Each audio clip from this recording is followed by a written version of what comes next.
Tiongkok adalah negeri dengan sejarah peradaban lebih dari 5.000 tahun. Negeri yang melahirkan dinasti-dinasti besar, filosofi Konfusius, dan tembok raksasa yang berdiri hingga kini. Namun, di balik gemerlap budaya luhur itu, tersembunyi pula cerita-cerita gelap, tradisi yang sulit diterima oleh akal sehat kita di masa kini.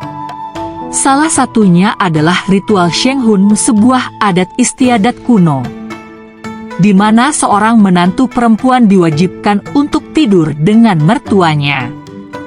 Bagi kita hari ini, praktik itu terasa mengerikan. Namun, pada masa lampau, Sheng Hun dianggap suci, perlu, bahkan wajib. Karena di sanalah tersimpan jawaban atas kegelisahan terbesar masyarakat kuno, kesuburan dan kelangsungan garis keturunan. Tradisi ini tercatat dalam beberapa manuskrip kuno yang memuat hukum adat pedesaan di wilayah Tiongkok Tengah, terutama di provinsi Henan dan Shanxi. Masyarakat agraris pada masa itu hidup dengan keyakinan bahwa garis darah keluarga adalah segalanya. Seorang anak laki-laki tidak hanya menjadi pewaris harta, tetapi juga pewaris roh leluhur yang diyakini menjaga keseimbangan antara dunia hidup dan dunia arwah. Jika seorang menantu perempuan tidak kunjung melahirkan anak, khususnya anak laki-laki, maka keluarga dianggap gagal menjalankan kewajiban terhadap leluhur. Dan untuk mengatasi kegagalan itu, muncul ritual Sheng Hun, mertua menjadi pengganti, demi memastikan adanya keturunan. Mengapa seorang mertua boleh, bahkan harus tidur dengan menantu? Jawabannya terletak pada pandangan hidup Tiongkok kuno tentang Yin dan Yang.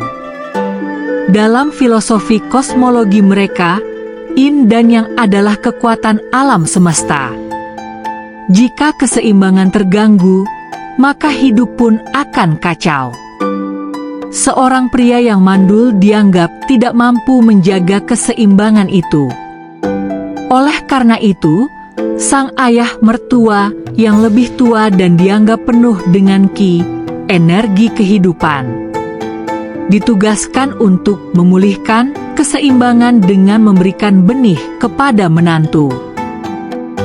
Dengan demikian, hubungan itu tidak dipandang sebagai pengkhianatan, melainkan ritual transendental yang diyakini membuka jalan kesuburan, restu leluhur, dan penerimaan penuh seorang wanita ke dalam keluarga besar.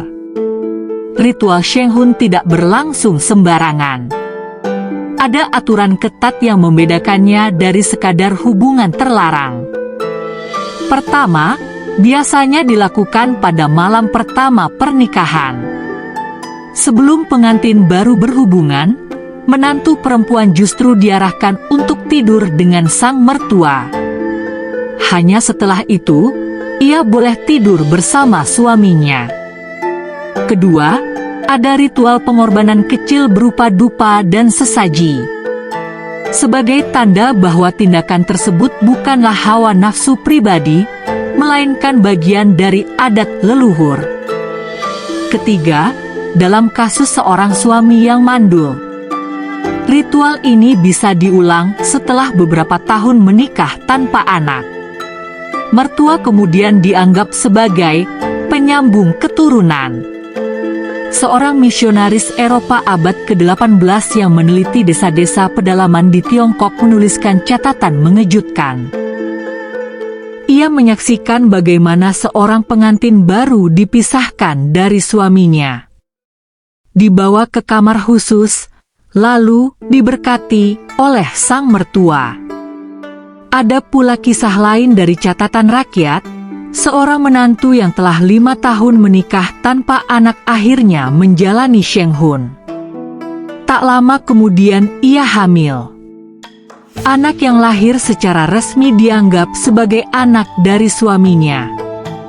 Tetapi seluruh desa tahu bahwa ayah biologisnya adalah mertua. Anehnya, hal itu bukan aib, melainkan justru dianggap sebagai puncak pengorbanan keluarga demi keberlangsungan garis darah.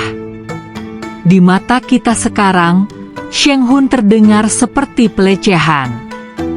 Namun dalam konteks budaya kuno, hal itu adalah bentuk kesetiaan wanita pada keluarga suaminya. Ia tidak boleh menolak, sebab menolak berarti mengkhianati leluhur. Seiring masuknya pengaruh Konfusianisme yang lebih ketat tentang moralitas, tradisi ini perlahan mulai dipandang menyimpang. Hingga akhirnya pada abad ke-19, pemerintah Qing secara resmi melarang praktik semacam ini. Namun, dalam ingatan masyarakat pedesaan, Sheng Hun tetap hidup. Dan beberapa kasus diduga masih berlangsung hingga awal abad ke-20. Sheng Hun, tradisi mertua tidur dengan menantu di Tiongkok kuno, adalah bukti betapa beragamnya cara manusia menafsirkan kehormatan, kesuburan, dan kelangsungan hidup. Di satu sisi, ia menunjukkan kekerasan budaya terhadap perempuan. Di sisi lain, ia menggambarkan betapa kuatnya obsesi masyarakat kuno terhadap kelahiran anak laki-laki. Hari ini, kita mengecamnya. Tetapi sebagai sejarah, ia tetap menjadi bagian dari mosaik peradaban manusia. Mengingatkan kita bahwa apa yang hari ini dianggap tabu, mungkin di masa lalu justru dianggap suci.